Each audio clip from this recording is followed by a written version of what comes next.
आज की इस कथा में हम जानेंगे राधा रानी ने जन्म के बाद आंखें क्यों नहीं खोलीं और जिस क्षण उन्होंने पहली बार अपने नेत्र खोले उस क्षण पूरे ब्रह्मांड में क्या हुआ। उस समय ब्रजभूमि आनंद से भरी हुई थी।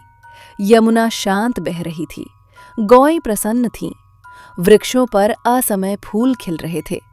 ऋषि मुनि कहने लगे, ये कोई साधारण समय नहीं है। देवलोक में भी उत्सव जैसा वातावरण था, क्योंकि स्वयं श्री कृष्ण की लीलाएं प्रकट होने वाली थीं और उन्हीं लीलाओं को पूर्ण करने के लिए एक दिव्य शक्ति पृथ्वी पर आने वाली थी। वो शक्ति थी श्रीमती राधा रानी। प्रेम से बोलिए राधे राधे। एक दिन वृषभानु महाराज यमुना के तट पर गए। कुछ कथाओं के अनुसार उन्हें एक दिव्य कमल दिखाई दिया। उस कमल से अद्भुत प्रकाश निकल रहा था। जब वे उसके पास पहुंचे तो देखा कमल के मध्य एक दिव्य बालिका विराजमान थी। उसके चेहरे पर ऐसी मुस्कान थी जैसी किसी स्वर्गीय देवी की होती है। वृषभानु महाराज की आंखों से आंसू बह निकले। उन्होंने उस बालिका को गोद में उठा लिया। उसी समय आकाश से पुष्प बरसने लगे। देवताओं ने जयघोष किया। पूरा बरसाना उत्सव मना रहा था। ढोल बज रहे थे, मंगल गीत गाए जा रहे थे। लेकिन कीर्ति माता ने देखा बालिका अपनी आंखें नहीं खोल रही है। उन्होंने धीरे धीरे पुकारा, बेटी। कोई उत्तर नहीं। उन्होंने गोद में लेकर प्यार किया, फिर भी नेत्र बंद रहे।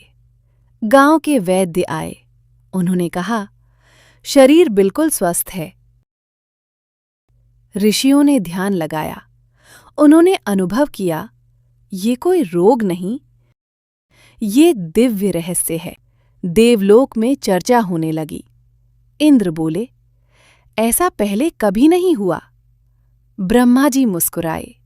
महादेव ध्यान में लीन रहे। तभी नारद मुनि बोले, ये लीला है। राधा अपनी आंखें किसी मनुष्य को देखने के लिए नहीं खोलेंगी। उनके नेत्रों का पहला दर्शन केवल श्रीकृष्ण के लिए सुरक्षित है। देवता आश्चर्यचकित रह गए। कुछ समय बाद नंद बाबा और यशोदा मैया अपने नन्हे कृष्ण को लेकर वृषभानु महाराज के घर पहुंचे। पूरा घर आनंद से भर गया। यशोदा मैया ने कहा, हम अपनी लाडली को देखने आए हैं। उन्होंने कृष्ण को राधा के पास लिटा दिया। कृष्ण मुस्कुराने लगे और ऐसा लगा मानो दोनों पहले से एक दूसरे को जानते हों। उसी क्षण राधा रानी के बंद नेत्र धीरे धीरे खुलने लगे, जैसे कमल की पंखुड़ियां सूर्योदय पर खिलती हैं। उनकी पहली दृष्टि सीधे श्री कृष्ण पर पड़ी। कृष्ण मुस्कुराए, राधा भी मुस्कुरा उठी। कहते हैं उसी क्षण देवताओं ने पुष्प वर्षा की, गंधर्वों ने गान किया और पूरे ब्रज में दिव्य आनंद फैल गया। भक्तजन इस लीला से एक गहरा संदेश ग्रहण करते हैं। राधा रानी के लिए संसार का पहला दर्शन भी श्री कृष्ण ही थे। इसलिए भक्ति परंपरा में ये कथा प्रेम, समर्पण और ईश्वर के प्रति एक निष्ठ भाव का प्रतीक मानी जाती है।